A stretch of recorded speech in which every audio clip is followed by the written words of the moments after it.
No one said that the path is going to be easy. And it's not. We know life is rough, and we know there will be pain, and whether that pain is at the hands of an enemy or at the hands of nature or time or disease, there will be pain. It's an urge. Truth be told, every champion has felt it. Every president has felt it. Every king has felt it. Every lion has felt it. Every winner has felt it. Every soldier has felt it. Every victorious person has felt it. The urge to quit. Often when people are embittered and resentful and feel like they're victims, it's because really awful things have happened to them. Now, not always, but often. And so then the question is, well, if you're in a situation and something really awful is happened to you or has happened to you, then, well, why shouldn't you feel like a victim? And is there a better alternative? Thousands have come before you and they did just fine. So quit your complaining. And it's not because you have nothing to complain about. That's not the case. It's that that's not the right approach. The fact is, and this is such an optimistic fact, as well as a judgment in some sense, the fact is that if someone else can do it, so can you. And that's something, right? If you're reading about the great heroes in history, people who are in these terrible situations, and you see someone rise to the occasion, and then you can say, well, that was a person who did that, and I'm a person, and so maybe I have that capacity too, even though I don't know how to approach it. Don't allow that inner doubt in you to tell you why you're not good enough. You ignore that inner voice and all of the external voices. Don't judge the possibilities for what you can do based upon the circumstances, because the circumstances won't determine who you are. Doesn't matter how many mistakes you've made. Doesn't matter how much money you've lost. In fact, I see it only as an investment. What you learn from life. You don't stop when you're tired. You stop when you're done. You stop when you complete it, when you execute it. This way you start separating the successful from the unsuccessful. Just because it says trial on the package, or tribulation on the package, or pain on the package, it don't mean it ain't a blessing inside, and most of you turn around when you see pain. But those of us who had a right perspective, we approach it when it say pain. When we see trial, tribulation, we don't give up or give in. We know the blessing is on the inside. We don't give up. We don't surrender. We don't quit. We see differently. Our perspective is different. And because our perspective is different, our outcomes are different. Our rewards are different.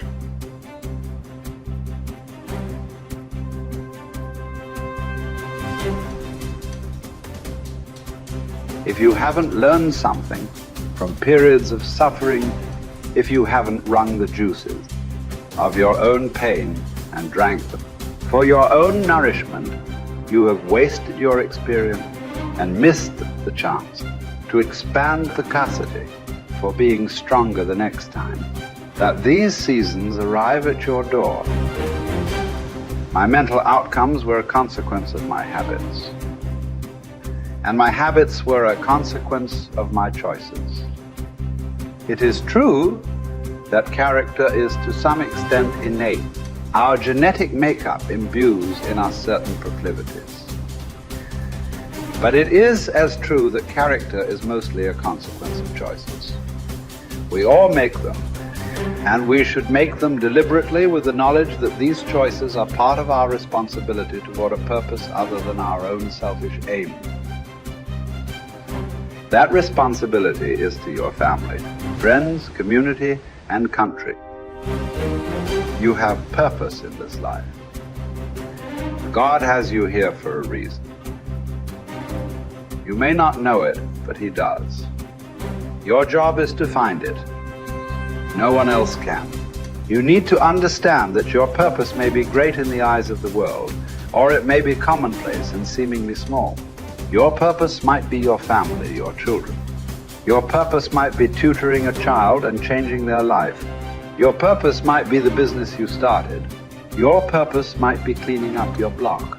Your purpose might be in the help you give others.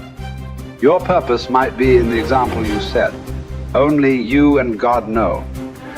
Only you and God need to know. Search until you find it. And until then, Act as if you have it because you're wasting time otherwise.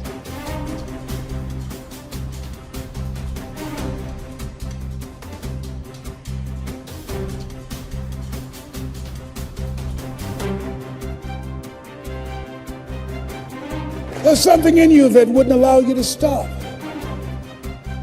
Dr. Howard Thurman, he said there's something in each and every one of you that waits and listens to the voice of the genuine in yourself. It will be perhaps the only guide you will ever have. And if you cannot hear it, all of your life, your days will be spent on the ends of strings that somebody else pulls. And I say to you, the reason you showed up, even though you couldn't afford to be here, the reason you drove hundreds of miles, flew around the world, there's something in you, in your heart of hearts, that said, I'm not going to let anybody pull my strings. That said, I'm going to control my own personal economy. That said, I've got a dream I want to achieve. I want my children to have a choice of the kind of education that they want. That said, I am the captain of my ship. That said, I'm going to control my destiny. And whatever it takes, I'm willing to do the work. 1961. President John F. Kennedy had a decision to make. The decision was whether or not to call a news conference and tell the world the United States was going to go to the moon. And I submit to you that the decision to do that was very risky. And what governed his thinking is what governed your thinking when you decided, I'm going to do this. See, the technology did not exist. The answer, what will it take, did not exist. No one had ever done it before. But he made a decision. He looked at Werner von Braun, the most brilliant scientist of that day. And he said, Werner, what will it take for us to go to the moon?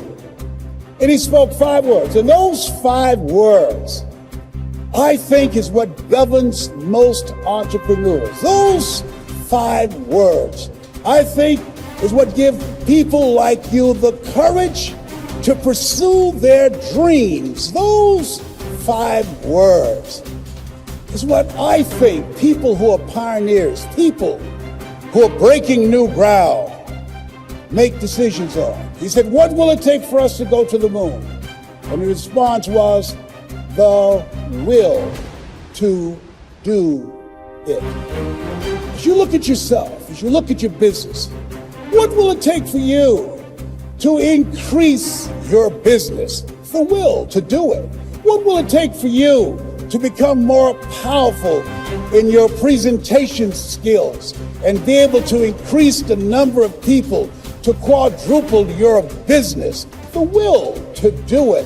What will it take for you when others are quitting because of the rejections, when others are stopping because they just become so discouraged and they have creditors breathing down their neck and they have family members and friends telling them they're fool? What is it that will allow you to have the mental resiliency to keep on keeping on, to keep your commitment to your commitment? The will to do it. Every time I say it and ask you a question, I want you to say the will to do it. What will it take for you to build your business?